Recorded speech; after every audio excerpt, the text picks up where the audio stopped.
கணக்கு சொன்னா புரியும் அது உனக்கு.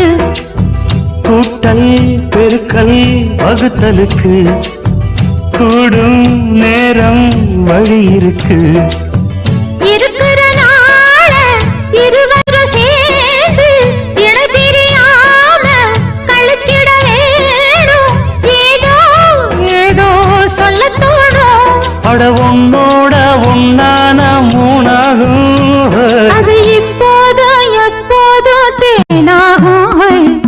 பள்ளிக்கூடம் போகலாமா, அதுக்கு புத்தகத்தை வாங்கலாமா. எல்லோருக்கும் நல்ல பாடம் சொல்லாமலே புரியும் பாடம்.